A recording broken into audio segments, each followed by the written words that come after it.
Bismillahirrahmanirrahim. Assalamualaikum warahmatullahi wabarakatuh. Alhamdulillah, alhamdulillahirabbil alamin, wa bihi nasta'inu ala umuri dunya wad din.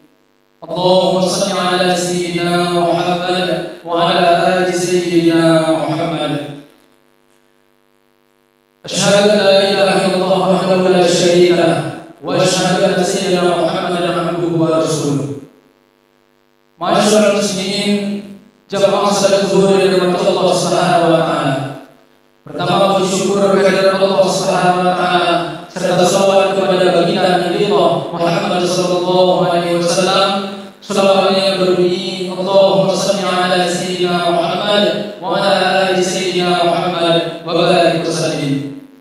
Ma'asyiral muslimin, Bapak Ibu yang dirahmati Allah Subhanahu wa taala. Baiklah, pada pertemuan kali ini izinkan kami untuk mengutip sebuah tema ialah peran penting ilmu dalam menggapai keimanan. Bapak Ibu yang dirahmati Allah Subhanahu wa taala, sering kita dengar dalam ayat yang berbunyi yarfa'illahu alladziina aamanu minkum walladziina utul 'ilma darajat. Allah akan mengangkat derajat orang-orang yang beriman, dan Allah juga mengangkat setinggi-tingginya derajat orang-orang yang mempunyai ilmu. Dari ayat ini dapat kita pahami bahwa seseorang yang beriman, ketika memang betul-betul dia beriman kepada Allah Subhanahu wa taala, maka jaminannya derajatnya akan diangkat oleh Allah dunia maupun di akhirat. Contohnya betapa indahnya keimanan seperti yang dilakukan oleh para anbiya Rasulullah zaman dahulu. Ketika imannya begitu menancap dalam dadanya, maka disitulah derajatnya diangkat oleh Allah Subhanahu wa taala. Namun hadirin yang dirahmati Allah Subhanahu wa taala, di dalam beriman kepada Allah Subhanahu wa taala itu tak luput yang namanya dalam ilmu. Ilmu adalah peran penting yang sangat penting untuk seseorang hamba menggapai keimanan yang betul-betul sempurna kepada Allah Subhanahu wa taala. Maka dalam hal ini para ulama membagi kepada tiga ilmu fardu ain. Yang pertama adalah ilmu tauhid, yang kedua ilmu fikih, dan yang ketiga adalah ilmu tasawuf ataupun ilmu akhlak. Ketika seseorang mengatakan dirinya beriman kepada Allah, dia rajin bersedekah, dia rajin ke masjid, bahkan umrah berkali-kali, dan bahkan pernah haji ke Baitullah. Dia mengaku dirinya sebagai orang yang beriman kepada Allah Subhanahu wa taala. Namun ada kalanya ketika dia tidak memahami ilmu tauhid, yang mana di dalam kitab Ruqyatul Qulubiyah dikatakan oleh ulama mengibaratkan ilmu tauhid arti bagaikan tanah, sedangkan ilmu fikih bagaikan tanamannya, sedangkan ilmu tasawuf itu adalah bagaikan pagar.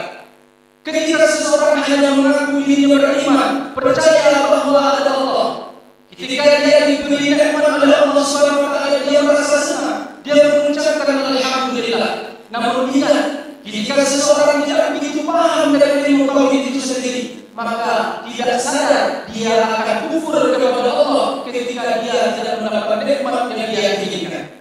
Contoh kecil yang hadirin oleh Allah Subhanahu wa taala, pernah kadang-kadang kita ingin melakukan sebuah usaha, namun terselip di dalam hati kita mengatakan bahwa kalau saya membuka usaha ini, rasanya tidak sanggup. Tanpa kita sadari kepada Allah Subhanahu wa taala, ketika kita mengucapkan saya tidak sanggup untuk melakukan usaha ini, secara tidak langsung kita sudah bersungguh, kita sudah bersangka kepada Allah. Kenapa? Kita mengukur kemampuan kita dengan kudrahnya Allah Subhanahu wa taala. Bukankah Allah itu maha kudrah, maha kuasa, apapun bisa Allah lakukan. Yang penting ada ikhtiar daripada kita ini. Itu yang pertama. Yang kedua, peran penting seseorang untuk menggapai keimanan, bahwa dia harus begitu paham dengan yang namanya ilmu fikih. Karena apa? Di saat orang itu beriman, percaya kepada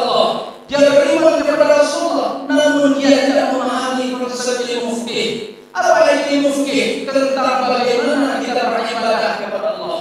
Maka tidaklah bermanfaat, tidaklah berarti seseorang hamba dia mengenal makhluknya tetapi tidak tahu cara bagaimana menyembah kepada Sang Penciptanya.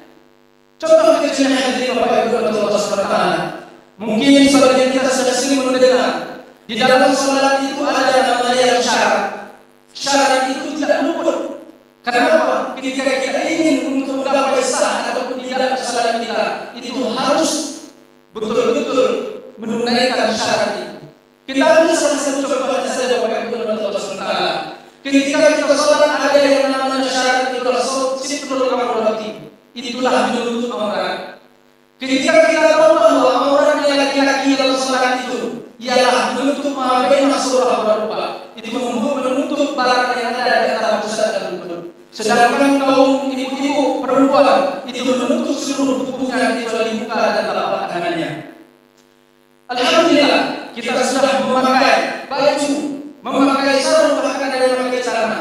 Tapi perlu kita ingat kembali bahwa di dalam konsep usul fikih mengatakan ma la yatimul wajib illa bihi fahuwa wajib. Sesuatu perkara yang tidak sempurnalah wajib kecuali dengannya, maka perkara itu pun akan menjadi wajib. Contohnya, ketika kita memakai celana levis misalnya, celana jeans contohnya, kemudian kita memakai baju yang pas-pasan dengan pinggang kita. Di saat kita melakukan sujud contohnya, kita rukuk contohnya, maka naiklah baju kita ke atas, tertarik baju kita ke atas sehingga nampak pusat, sehingga nampaklah kalau misalnya kita memakai celana pas-pasan dalam lutut misalnya. Ketika kita sujud dan rukuk maka nampaklah lutut kita. Ketika kita sujud nampaklah pusat kita misalnya, maka ini juga bisa membatalkan salat. Memang dalam syaratnya menutup barang di antara pusat dan lutut. Namun ketika pusat kita nampak, ketika lutut kita nampak, maka ini bisa membatalkan yang namanya salat. Karena apa? Lutut ini baru sempurna kita tutup aurat kita itu. Wajib kita tutup melampaui bawah lutut dan melampaui di atas pusat. Kamu Bapak Ibu dan Allah SWT, mudah-mudahan di saat kita menemui guru-guru kita, ada yang mengajar di majelis di desa-desa kita, di masjid, di musala dan sebagainya. Di sini kami menghimbaukan kembali bahwa ilmu ini sangatlah penting. Tidak dapat kita pungkiri bagi seorang insan untuk mempelajari yang namanya hukum, ilmu tauhid, ilmu fikih, dan yang terakhir adalah ilmu tasawuf. Ilmu tasawuf bagaikan maka ketika kita sudah mengenal Allah, siapa itu Allah? Allah adalah mawjudul haq. Kemudian kita kenal cara menyembahnya, kita sudah salat. Kalau kita kenal bagaimana syarat dan rukunnya. Yang ketiga adalah ilmu tasawuf, itulah akhlak. Bagaimana akhlak hati kita. Ketika kita percaya kepada Allah atas nikmat Allah, kita bagi tahu cara bagaimana menyembah Allah. Yang ketiga jangan lupa jagalah hati kita. Bagaimana caranya? Pakarlah dengan ilmu tasawuf ini. Maka ibaratnya seseorang punya tanah, punya tanaman, kemudian punya pagar, maka sempurnalah tanaman mereka. Begitulah ketika seseorang sudah menanamkan ilmu tauhid dalam dadanya, kemudian dia menanamkan ilmu fikih dalam dadanya, dan yang ketiga menanamkan ilmu tasawuf dalam dadanya, insyaallah orang ini akan menjadi orang yang betul-betul beriman kepada Allah Subhanahu wa taala. Mudah-mudahan apa yang kami sampaikan bermanfaat bagi diri kami berbagi.